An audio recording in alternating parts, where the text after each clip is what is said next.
দিদি ওদের রাস্তায় টোটোতে তুলে দিতে এসেছিলাম। সেখান থেকে আমিও কিন্তু ওদের সাথে চলে এসেছি মাসি বাড়িতে।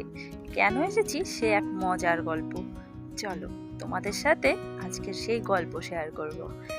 এসে মামা বাড়িতে চলে এসেছি। এখানে এসে একটু করে নিচ্ছিলাম চা, কারণ সন্ধেবেলা মনটা একটু চা চা করছে।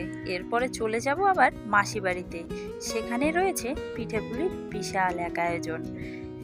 এখানে চুষি কাটা হচ্ছে, মাসি আর আমি চুষি কাটছি, আর বৌদি বানাচ্ছে অন্যান্য পিঠেগুলো। আর আমি কিন্তু খুব একটা চুষি কাটতে পারি না, তারপরও চেষ্টা করছিলাম, কারণ মাসি একা একা করতে গেলে অনেকটা সময় লাগবে। তবে আমার সামনে যেগুলো দেখতে পাচ্ছ ওগুলো পুরোটাই কিন্তু আমিই করেছি। সে যেমনই পারি না কেন, হয়তো একটু সময়টা বেশি লাগছে, কিন্তু নিজের মতো করে করে নিচ্ছি। বৌদির এদিকে পাটিসাপটা হয়ে গেছে, মালপোয়াও হয়ে গেছে। এখন বানাবে ভাপা পিঠে। সবকিছু অল্প অল্প করে করা হচ্ছে, যার যেটা পছন্দ সে সেটা খাবে। আর আমি কিন্তু পিঠে পুলিটা একটু বাসি খেতেই পছন্দ করি। তবে হ্যাঁ, ভাপা পিঠেটা বাসি হলে ভালো লাগে না, সেটাই গরম গরম খাবো। আর এদিকে বৌদি দেখো সাজিয়ে নিয়েছে, নারকেলটা ভেজে নিয়েছে গুড় দিয়ে, এদিকে চালের গুঁড়োটা দুধ দিয়ে মেখে নিয়েছে, ওর মধ্যে কিন্তু চিনিও পড়েছে, লবণও পড়েছে। সবকিছু দিয়ে বৌদি সাজিয়ে পিঠেগুলো বানাচ্ছে। গরম গরম একটা ভাপা পিঠে আজ খাবো, আর বাকিগুলো কিন্তু কাল সকালে এসে খাবো। চলো তোমাদের সাথে শেয়ার করি কি করে এলাম। যে টোটোতে তুলে দিতে এসেছি আমাদের ওখানকার মামাকে বলেছিলাম, আর ওই মামাকে নিয়ে আমি মাঝে মধ্যে এসে কিন্তু দিদাকে নিয়ে যাই আবার দিয়ে যাই।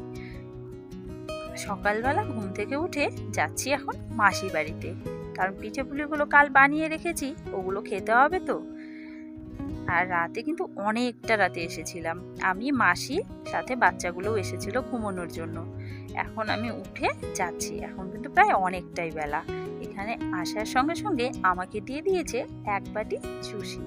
আর এইটা খেতে কিন্তু আমি ভীষণ ভালোবাসি অন্যান্য সমস্ত পিঠের থেকে। এটা খাওয়ার পরে চলে এলাম জমিতে কিছু শাক তুলবো বলে।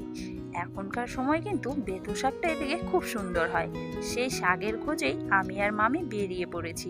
এদিকে বিনস গাড়া হয়েছে, আর এখন গোটা নদীর চরে কিন্তু শুধু আলুর চাষ রয়েছে।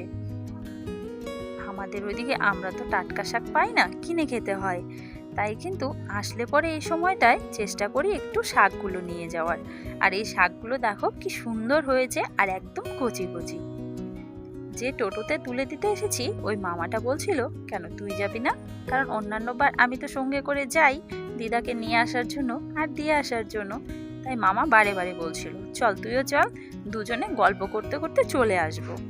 এই বলে বলে কিন্তু অনেকক্ষণ ওয়েট করেছে। আমি রেডি হয়েছি, তারপরে কিন্তু ওদের সাথে গেছি। আর যাওয়ার পরে একদম ফেঁসে গেলাম, কারণ মাসি পিঠে বানাচ্ছে, তাই আর যেতে দেবেই না পিঠে না খেয়ে।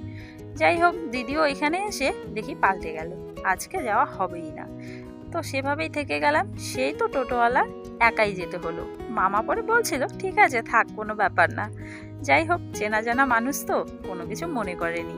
আর সত্যি কথা, ওই মামাটার সাথে কিন্তু আমরা ভীষণ মজা করি, ভীষণ গল্পও করি। নদীর চর থেকে শাক তুলে চলে এসেছি, আর শাক তুলতে কিন্তু অনেকটাই দূরে গেছিলাম। আর এখন রান্না করছি। বৌদি বাচ্চাগুলোকে নিয়ে সেন্টারে গেছে, ওদের ইঞ্জেকশন রয়েছে, তাই রান্নার দায়িত্বটা আমাকেই নিতে হলো। আর দিদি তো ছোট বাচ্চাটা নিয়েই ব্যস্ত, কারণ বাচ্চাটার শরীরটা খুব একটা ভালো নেই, একটু ঠান্ডা লেগেছে, তাই কিন্তু ও একটু ঝামেলা করছে। তাই রান্না করছি, এখানে চিকেন কষানো হচ্ছে। বাঁধাকপির ঘন্টটা হয়ে গেছে, এখন চিকেনটা হলেই কিন্তু হয়ে যাবে রান্না বান্না। আর খাওয়া দাওয়ার পর্ব সেরে ইচ্ছে রয়েছে বাড়ি যাব। চলো তবে আজকের ভিডিওটা এখানেই শেষ করছি। ভিডিওটা কেমন লাগলো কমেন্টের মাধ্যমে জানাতে ভুলো না। যদি ভালো লেগে থাকে লাইক কমেন্ট শেয়ার করে দিও, আর চ্যানেলটি সাবস্ক্রাইব করে পাশে থেকো।